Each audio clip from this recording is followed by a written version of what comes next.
So boy, you've got a lot. We're almost done with the left side of the diagram, the kidney front stack index diagram. And again, this is for you to understand and guide yourself as a tool. You're not going to remember everything in this. You're going to have to look up some of these muscles, right? And you're going to have to look at the anatomy of the joint, how the joint works.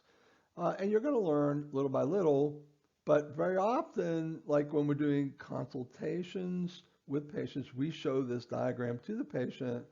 And as I said, they may ask questions and you can answer as best you possibly can based upon the learning you have here and also the advanced learning that you do looking up some of the muscle names, muscle functions, joint functions. But we've now completed head pain, headache, eyes, and mouth. And we're going to go to teeth now.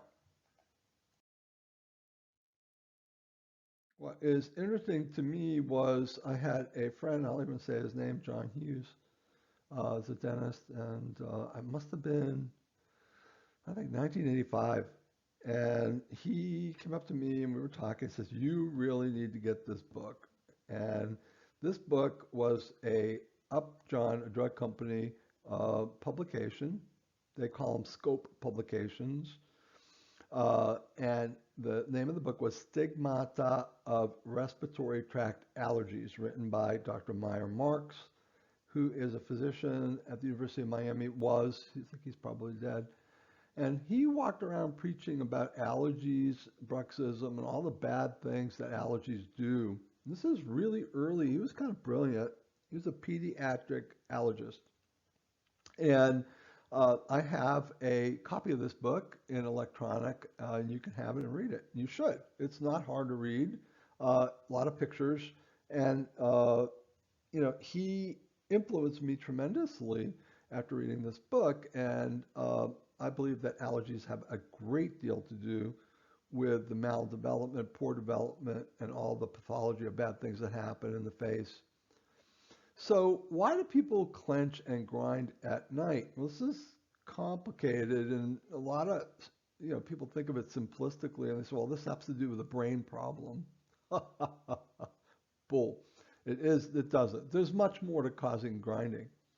So retro means behind, discal means behind the disc. There's very, very tender, soft, blood-filled tissue behind the condyle in the joint. Right? And when you bite hard and that condyle goes back and crushes that tender, highly innervated tissue, your brain's going to say, "Get the hell off of that disc right now." And so particularly when you're laying back, your jaw falls back into this tissue, your brain's going to order that jaw to move forward or right or left. Get off of my tissue. Don't hurt me. Don't hurt me. And so that is what's going to happen. And then when the muscle relaxes, because it can't hold it forward all the time, it goes back and hits that tissue again, and you start the cycle over and over and over. So impinging or crushing the tissue in the back of the TMJ, temporomandibular joint, will cause bruxism. And then I talked earlier about the Masseter Reflex. So if, when you lay back, you touch your back teeth, it's going to cause clenching. Got it? Just remember this. It's a reflex. You can't stop nature. So when the molars touch in the back, there's a contraction, right? That's when molars touch, the masseter contracts. Just the way it is. Sorry, that's how God built us. So when you're laying backward and your teeth come together, let's say you swallow, because you touch your teeth every time you swallow, then you're going to contract. But some people believe it's central nervous system dysfunction. And yeah, if you give somebody some drugs, there's lots of drugs that cause terrible bruxism. And you don't get me started. A lot of the selective serotonin inhibitors, these antidepressants, have as a side effect, terrible side effect, constant grinding. And this is a drug effect.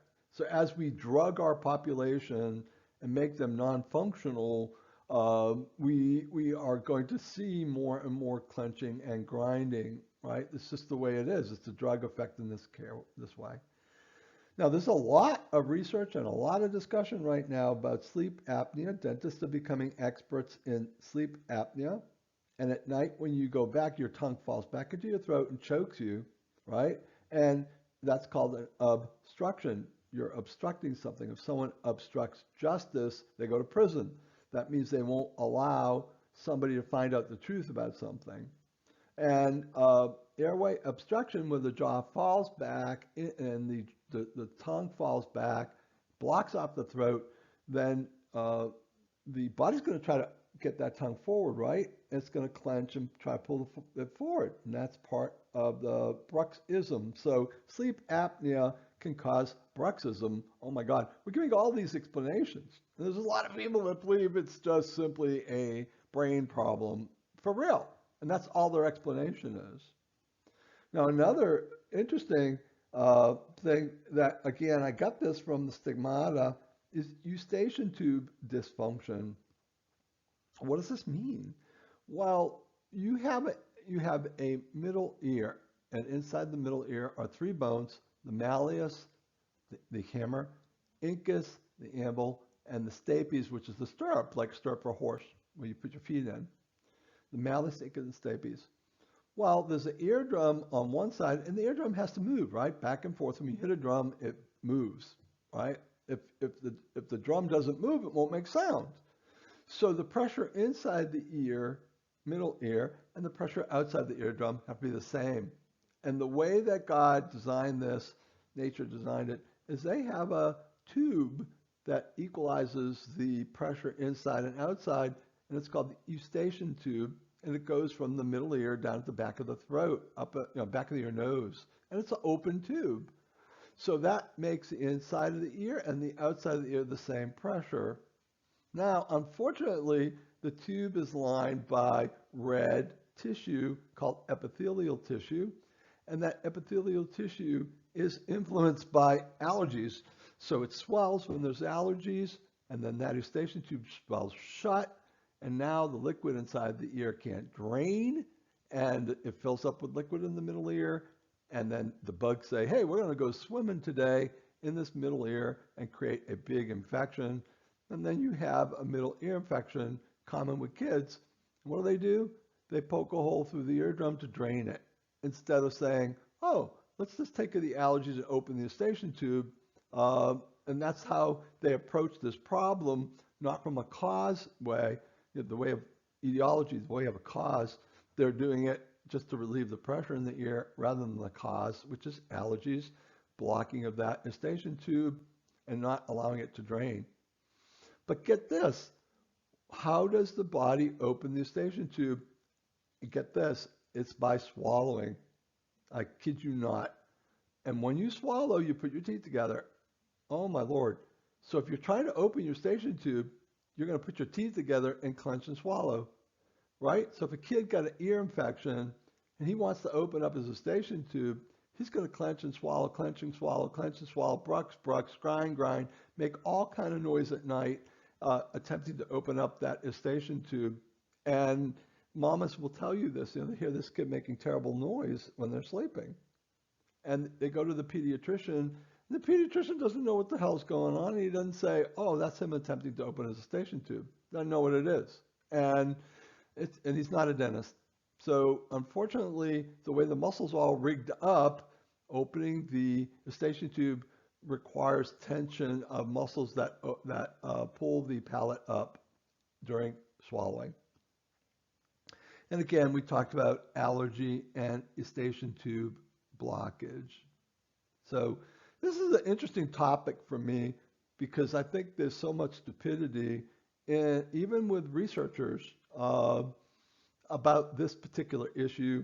And I guess my claim to fame at UAB in 1999, I believe, I don't know, we did rounds at a pediatric hospital, and I was one of the attending dentists, and there was a young kid that was in the ER, and they didn't know what was going on, and he had ear infections and a lot of pain, dental pain and other stuff. And so they called us in for a consult. There were like 5 or 6 of us. And I looked at the kid. He's got allergic face, red, mouth is open, black eyes. I said, this kid got a Eustachian tube blockage. And they look at, everybody turns to me and like, what the hell? What's this? How's this guy know this? And it's from this. I said, we need to get an allergy consult. And sure, they got the allergist to come in. And after that, like this professor who happened to be Crown and Bridge guy, just became like, he thought I was extremely knowledgeable. He actually, when I gave a lecture at UAB, he introduced me as the most knowledgeable dentist he's ever met. Well, I was like, to this day, I feel really honored by that. I'm not, but that came from this book. Okay, so I would suggest that you get the electronic copy of this book and read it. Easy. It is really, really common for back teeth especially to be hot and cold sensitive bad. The patients will tell you this all the time. The teeth will also ache. The teeth themselves ache because they're getting, I call it shaking baby syndrome. You take a baby, you shake it enough, the baby dies, right? This is the shaking baby syndrome. And you can injure a child. And fathers sometimes kill, or mothers kill their own children out of rage. And when a person bruxes all the time, hitting, slap, slap, slap, slap, these teeth are traumatized, right? And we call it occlusal trauma due to the bruxism to try to open the Eustachian tube, or due to the bruxism of medications, or whatever it might be.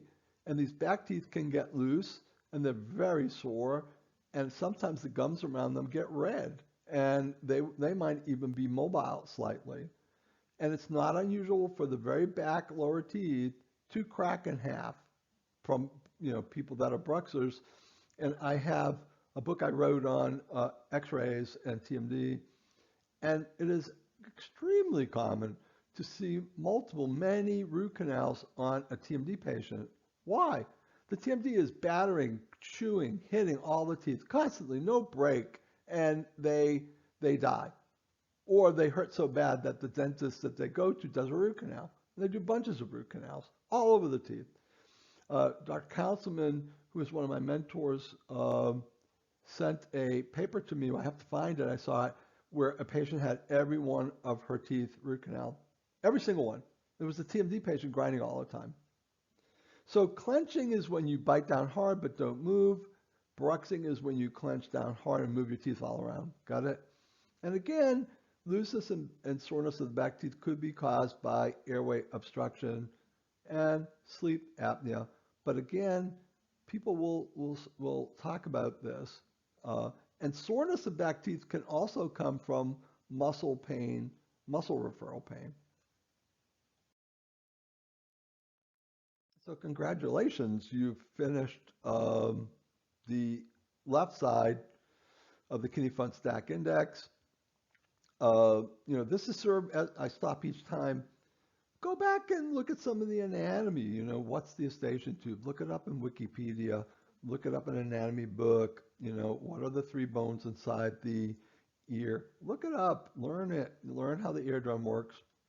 These are all things that will increase your knowledge, make you really and let me tell you, sitting and learning things and how they work make you brilliant, because most people don't do this, even like medical professionals. Back in the day when we were in dental school, a lot of medical students, all we had to do was memorize the name of things. We didn't have to know how they worked. And because we never learned how they worked, we couldn't always understand when they don't function correctly.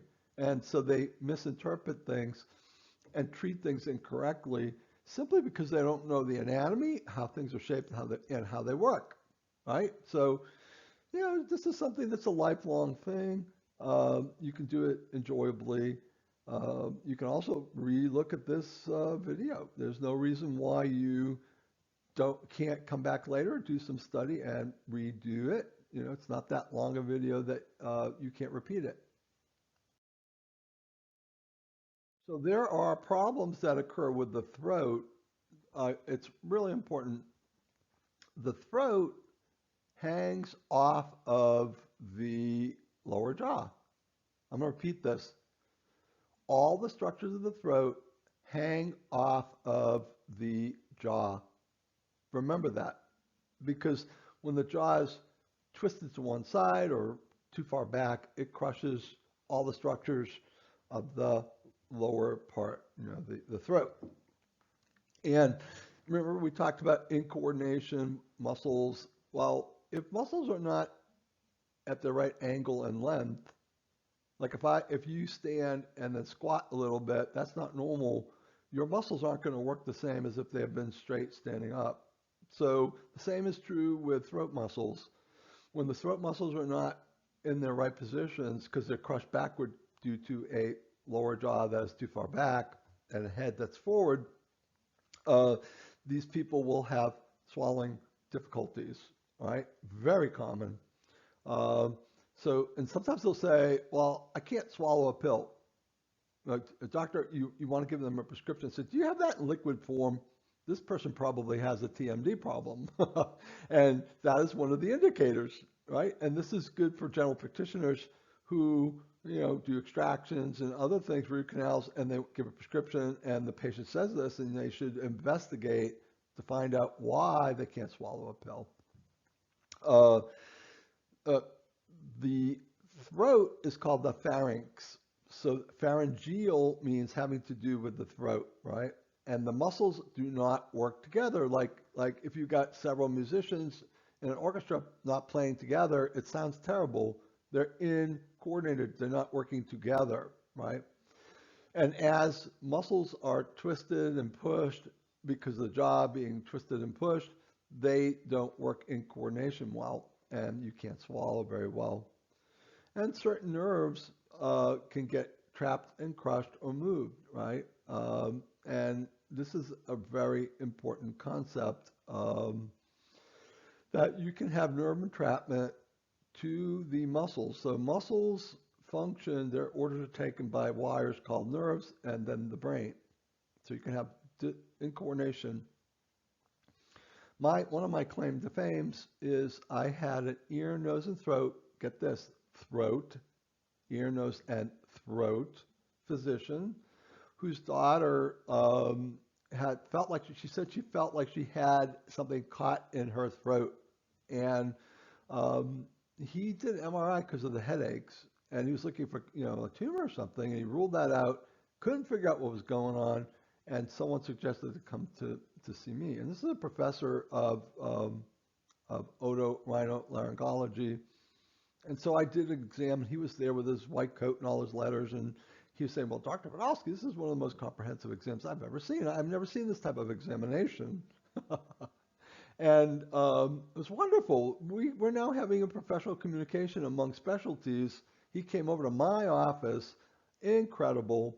And honestly, within like 6 weeks, his daughter was fine, no more headaches, throat was doing fine. She went back to school. And he approached the department head for ear, nose, and throat, saying, well, maybe we should bring Dr. P over to talk. And the guy said no. And the response was, the residents have too much to do right now. It's hard enough to teach them what we have to teach them, let alone give them any new stuff. And it's like, this is like suppressing information that should be part of their profession. And we get into this concept of protocols that physicians and dentists, they can't memorize everything or remember everything. So they have a protocol, which is a step-by-step procedure that they use that someone told them to do. And so every time they see a case, they do these protocols. Someone told them to do it. They did it. They don't think about why they're doing it. They've just been told by someone they have a lot of trust in and respect that this is the way to do it. But that person may not have been science-based. And it's just the way our professions are right now. There's not a whole lot of crosstalk among different professions, and it is sad as hell. It really is, and it is running up bills in medical, but this is the way it is. Dentistry is not considered part of medicine. So just a tip that a lot of dentists don't know about is most pharmacies have these pill crushers. So the patient says, I would like the liquid form. Well, you don't have to do that. You can give them the pill, and they can put it in this pill crusher, And what happens is they put the pills in there. They could put 5 or 6 or 7 pills and then turn it and crush it and pulverize it and crush it into a powder. They can put in applesauce and take the whole thing at once. It's kind of a nice deal. Uh, you can get these things like on eBay for $1, but at the pharmacy it's like $9. But maybe covered by medical because it is related to pills. But it is called a pill crusher. Most pharmacies sell it. I've had at least 2 professional singers that have come to me because of their inability to sing as well as they would like, and then getting sore throats from singing. The vocal cords are what causes the voice. They are controlled by small muscles. Uh-oh, muscles. So muscles are really 90% of the pain that patients have in TMD are related to muscles. And a lot of what happens in TMD is muscle dysfunction. And guess what? If the throat is not angled correctly and there's a whole bunch of incoordination and problems in the throat, uh, maybe the vocal cords are not going to function as well. And that when we get the anatomy correct, everything lined up correctly, that the vocal cords will function better. And that's true very often. So laryngitis means inflammation. Larynx is your voice box. Got it? So, and I call this postural dysfunction because their neck is out of place.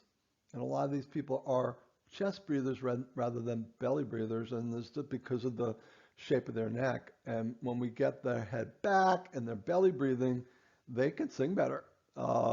It's really interesting. But also the voice box, as you can't forward with a forward head posture, trying to protect your jaw, you are crushing your neck, right? You're twisting your neck around different places, and the voice box is not hanging correctly. And then all of the structures, the thyroid cartilage, which is in front of the voice box, all of this is suspended by ropes, right? Ligaments, by the jaw. Everything hangs off of the jaw. Everything hangs off of the jaw. And if the jaw is twisted upright or down right, or twisted left, twisted right, or twisted back, it's going to change how these things hang. And we call that a suspension. Everything is suspended with ropes like a marionette, a little puppet.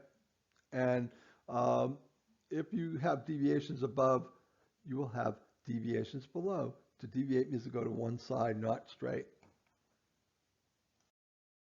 This is a picture of the back of the throat, like the person's cut in half, and you can see the top of the nasal openings, right? It says cloaca.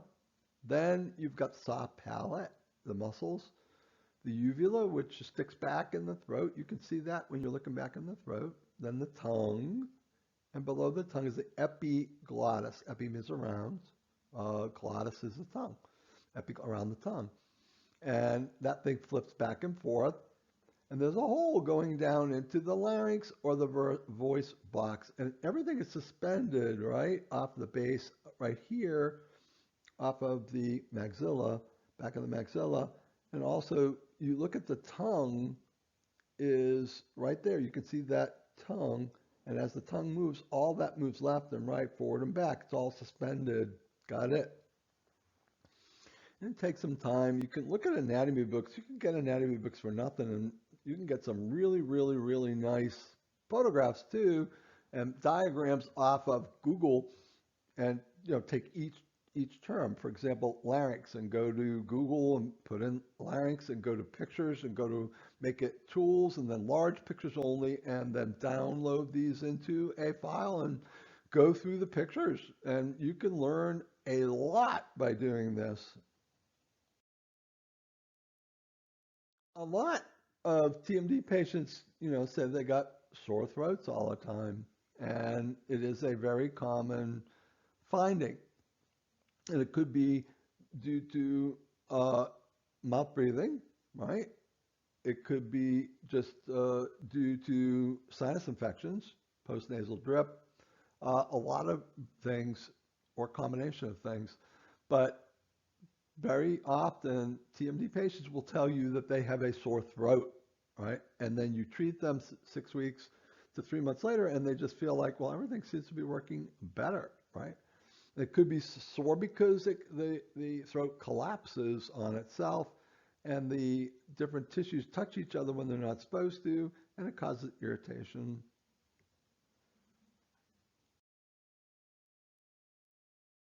So again, we're continuing with throat symptoms, and patients can have crackly voices and voice changes, right? So voice irregularities, not being able to talk evenly. Sometimes we even see stuttering. Not saying that stuttering is due to TMD, but we do have patients that stutter who have TMD that get better. Um, Weird things, we're not, again, I can't claim that every stutterer is due to TMD. Can't do that. But I can say that I've had people more easily talk. We have one person that stuttered, a dentist. We did his appliance, and I kid you not, the stuttering went away. Most amazing thing. And I think it had something to do with the brain stem and the changing of the anatomy, shape, and compression of the brain stem. Long conversation. Don't want to get into it much, but I'm just saying I have seen patients stutter and get better. Uh, but also remember the voice box has muscles, and the vocal cords are controlled by muscles. And if those muscles are in spasm, they can't do well, or they're shaking all the time, then the voice is not going to be clear and easy and nice. Very important. And again, that comes from the pharynx anatomy, the throat anatomy, pharyngeal anatomy distortion, and incoordination not working together well. The fifth symptom in throat irregularities are frequent coughing or constant clearing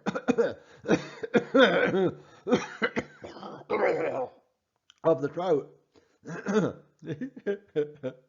So, again, that could be pharyngeal muscle trismus, a tightening, esophageal constriction, and epithelial contact or dry mouth, right? Trying to open the stuck tissues. That when epithelium, the tissue inside the throat, touches epithelium, they're not supposed to. The tube's supposed to be open. It sticks together, and you're trying to open it so it won't stick together. Got it? Really kind of important. I think the final symptom in throat that TMD patients have is a feeling of a foreign object caught in the throat constantly. So they've got something caught in their, trying to clear their throat, and that you ask them, so well, I feel like I got something in there. And it's probably the epithelial tissue is touching and it's collapsed, the throat is collapsed, and they're trying to clear it, they're getting everything out. And as I told you, this is one of the symptoms that a otorhinolaryngologist, his daughter had, and because we did her appliance, she got better very quickly. But I think it was because the anatomy got normalized and relaxed, and it just everything worked better.